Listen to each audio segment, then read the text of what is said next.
طيب يا حبي، في الأول كده ما تنساش تصلي على النبي، ولو أول مرة تشوفني برضو اشترك دوس لايك، يعني أي حاجة. تمام. ومن غير كلام كتير كده ندخل في الشرح بتاعنا على طول. طيب دي نسخة جي بي آخر إصدار. ثواني.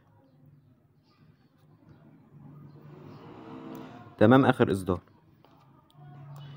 هنيجي بقى هنضيف النهاردة اللي هي إعدادات الشات في الخصوصية اللي أنا كنت ضايفها للإصدار اللي هو قبله، اللي هو كان 10.73. تمام، هنضيفها برضو في الإصدار ده هنا كده.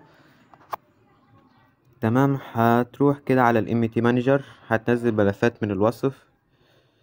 تمام، الملفات بالاسم ده كده، اضافة اعدادات النسخة في الشات في 2 للاصدار الجديد. هتضغط عليها وتعمل استخراج. تمام كده. تمام، كل شرح ده هتعمله من الاي بي كي ايفيتور وخلاص. تمام، هي في خطوة واحدة من الام تي بس هنعملها من الاي بي كي وخلاص. هتروح كده على الاي بي كي بتاعك وتختار التانية وتجيب النسخة اللي انت هتعدل عليها. تمام اهي، MRWAV 4. طيب وتستناها شوية لما تجمع. طيب يا حبيبي، بعد كده هتضغط على فايلس اللي تحت ديت اللي هي في النص. تمام، واول حاجة كده في السريع عشان نخلص من بتاعة الام تي، هتضغط على السمايل ديت وتستناها شوية لما تتفكك معايا. ايه. طيب يا حبي، السمايل اتفككت اهيت. هتدخل بقى على السمايل كلاسز 2.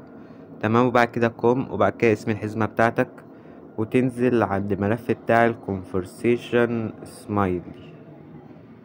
conversation زميلي. تمام، اللي هو ده. هتدخل عليه وتضغط على البتاع ديت كده.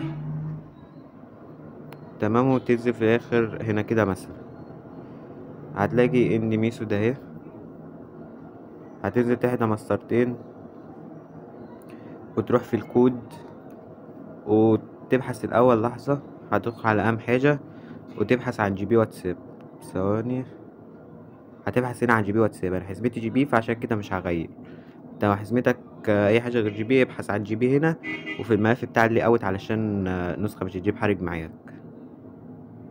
تمام، هتاخد لعند اند ميثود هنا كده. تمام، تاخدها كوبي وتروح جاي ضيفها هنا وتعمل حفظ وتطلع. بعد كده هتدخل على الار اي اس. تمام، ومثلا ضيف هنا مثلا. تمام، او تعمل ملف جديد براحتك. هتضيف من هنا كده. هتروح للملفات اهي ودرو ابل وتضيف دول.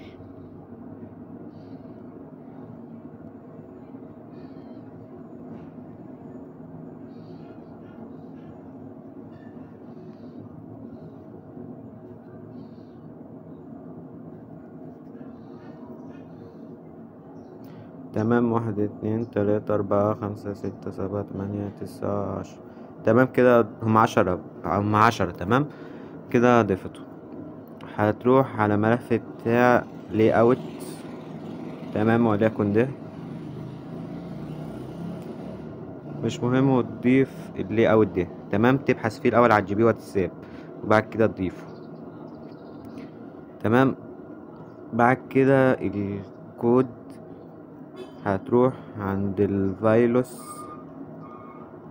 تمام، ملف الفيروس اللي هو الاساسي ده. تمام، وبعد كده تروح عند الاي دي وتيجي هنا كده تنزل مسطرة وتجيب الامر اللي انت هتحطه. تمام، اللي هو ده.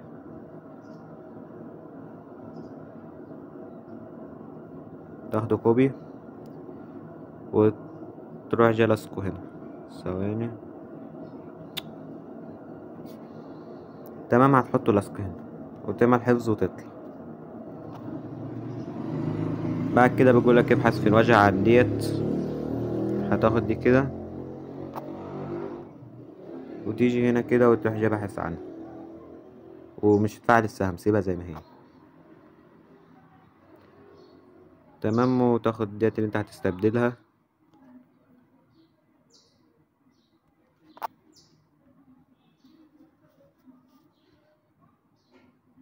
ثواني، ادخل جوا الار اس عشان السمايل بس مش تاخد وقت. طيب يا حب اهوت جاب 25 ملف. هتحط الامر هنا وتعمل استبدال اوكي. تمام كده كل حاجة انضافت. تمام، هتعمل بيلد وتستنى شوية لما النسخة تجمع معاك.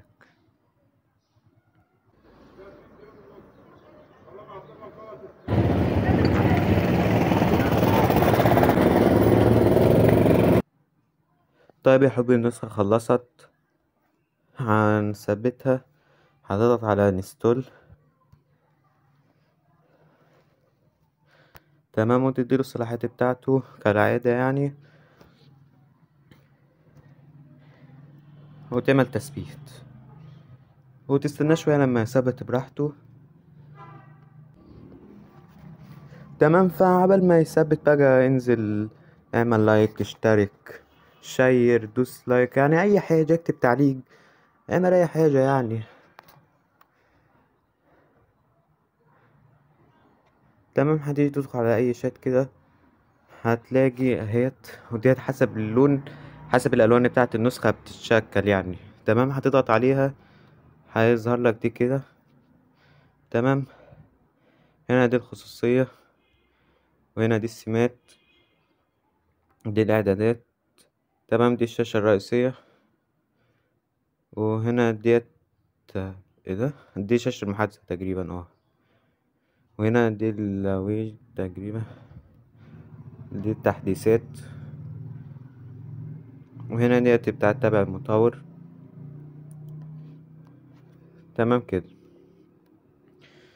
تمام كده يكون الشرح النهاردة خلص، فما تنساش انت تشترك برضو وتدوس لايك. تمام، وبس كده، سلام.